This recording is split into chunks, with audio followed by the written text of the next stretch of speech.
Sekarang kita beranjak ke sifat yang ketiga, yaitu sifat distributif atau penyebaran.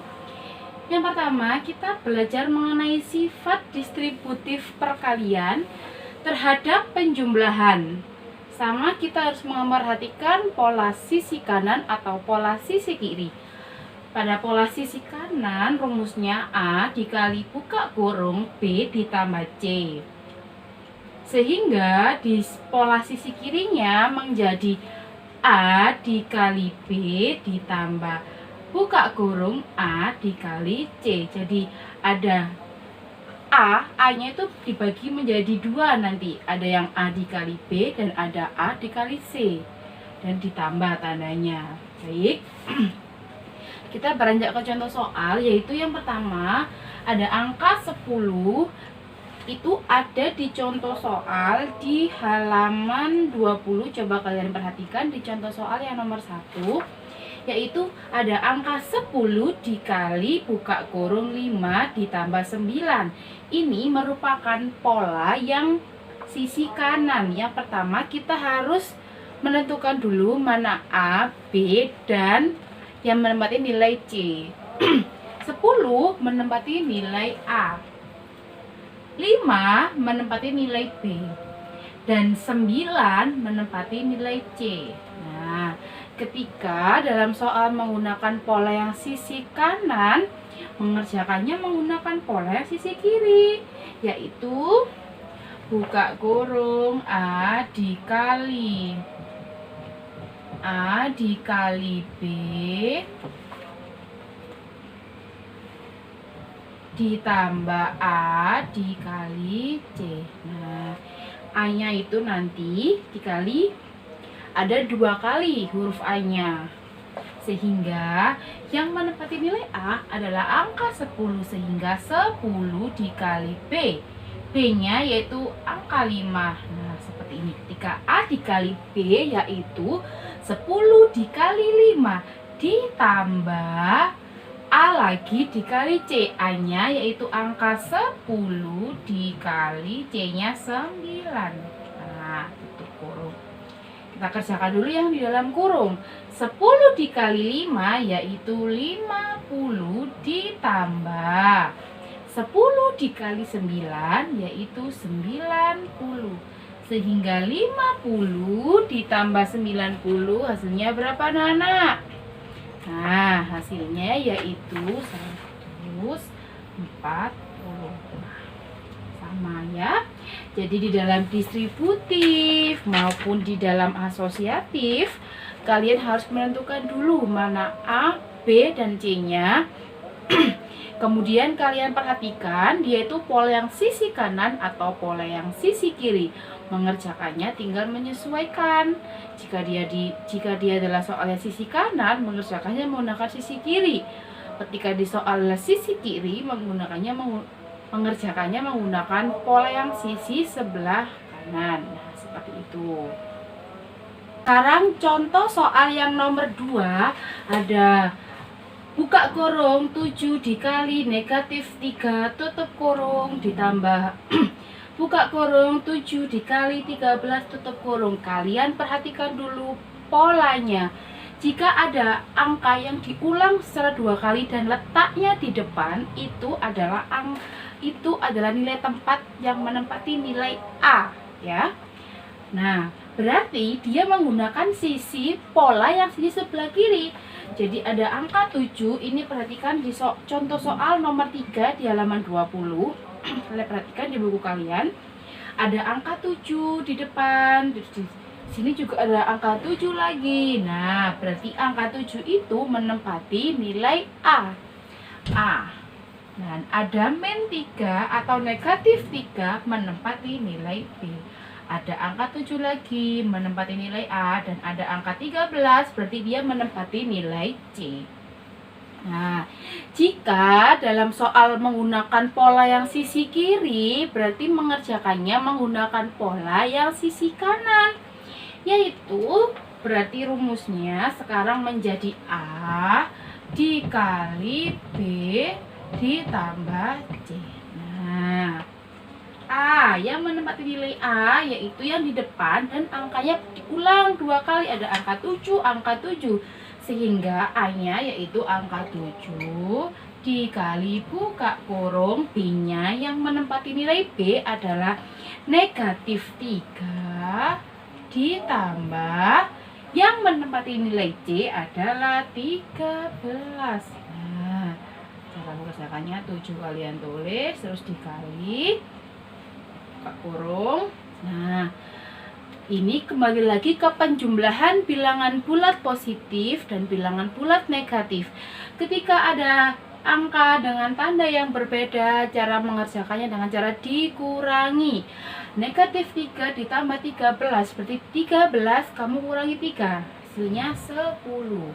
Kemudian tanda negatif atau positifnya kalian lihat nilai mana yang lebih besar.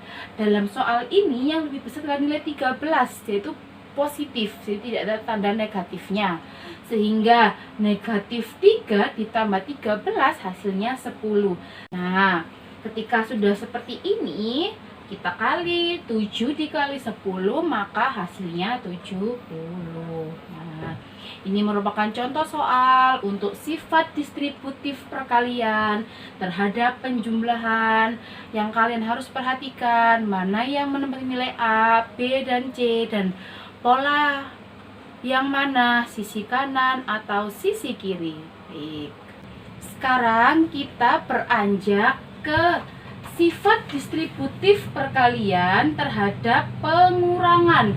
Rumusnya sama seperti penjumlahan, tetapi yang kali ini kita tandanya berubah menjadi pengurangan, yaitu rumusnya ketika A dikali buka kurung B dikurangi C tutup kurung menjadi A dikali B dikurangi buka kurung A dikali C. Baik, di contoh soal yang pertama kita perhatikan ada angka 15 dikali negatif 3 dikurangi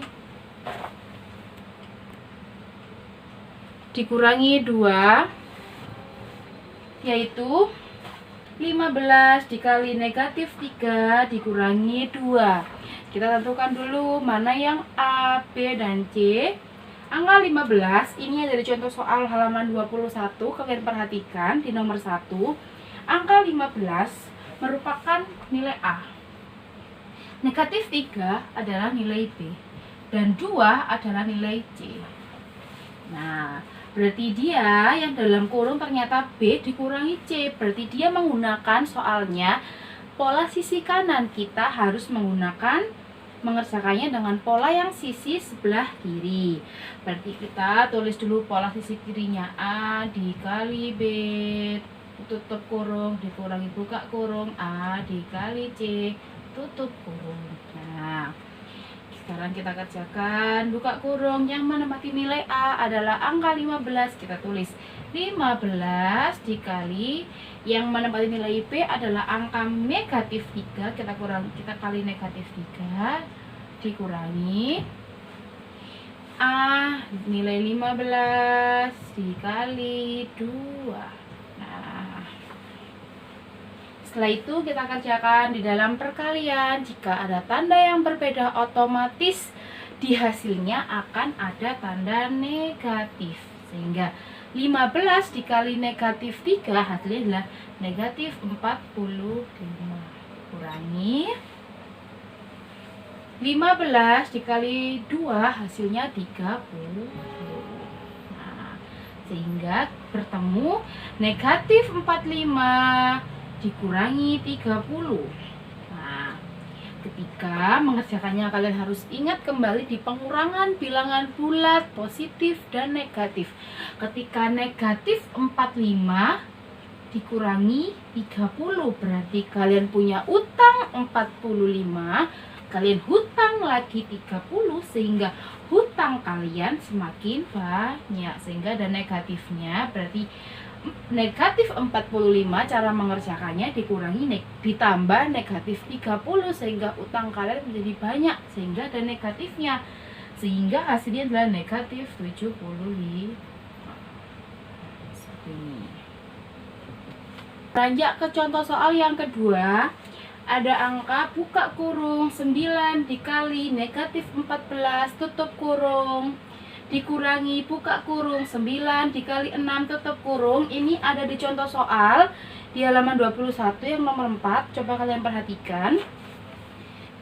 Sama mengerjakannya ketika ada angka di depan dan itu sama, berarti dia menempati nilai A. Jadi angka 9 menempati nilai A. Kemudian angka negatif 14 menempati nilai B. Dan 6 itu menempati nilai C. Nah, berarti jika ada pola A dikali B dikurangi A dikali C, berarti dia menggunakan pola sisi kiri. Sehingga untuk mengerjakannya kita menggunakan pola yang sebelah kanan, yaitu rumusnya menjadi A dikali buka kurung B dikurangi C. Nah, seperti ini. Sehingga cara mengerjakannya, yang menempati nilai A adalah angka 9 dikali yang menempati nilai B adalah negatif 14 dikurangi negatif dikurangi C-nya adalah 6, C-nya adalah yang menempati nilai C adalah 6 tutup kurung, sehingga sama dengan 9 dikali. Nah, ada soal pengurangan bilangan bulat positif dan negatif kembali. Negatif 14 dikurangi 6. Ini cara mengerjakannya. Kamu punya utang 14, kamu hutang lagi 6 sehingga hutangmu tambah banyak. Jadi jika ada soal seperti ini, cara mengerjakannya ditambah tetapi di depannya ada tanda negatif. Sehingga negatif 14 ditambah negatif 14 dikurangi 6 hasilnya adalah negatif 20. Setelah itu cara mengerjakannya dikali 9 dikali negatif 20. Di dalam perkalian jika tandanya berbeda, otomatis di hasil akan ada tanda negatif. Nah, sehingga 9 dikali negatif 20 hasilnya adalah negatif 180. Nah, ini merupakan contoh soal terakhir tentang sifat distributif perkalian terhadap pengurangan. Coba kalian catat dan kalian simak. Bulan sudah menerangkan kalian mengenai sifat komutatif, mengenai sifat asosiatif, dan mengenai sifat distributif. Sekarang tugas kalian mengerjakan latihan soal 7 ada di halaman 17.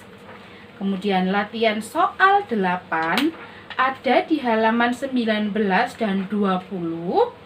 Kemudian latihan soal 9 ada di halaman 21. Ini merupakan tugas kalian. Kalian tulis, kalian kerjakan yang rapi dengan cara di buku matematika kalian. Baik, mungkin itu saja yang bisa Bu Wulan sampaikan untuk hari ini.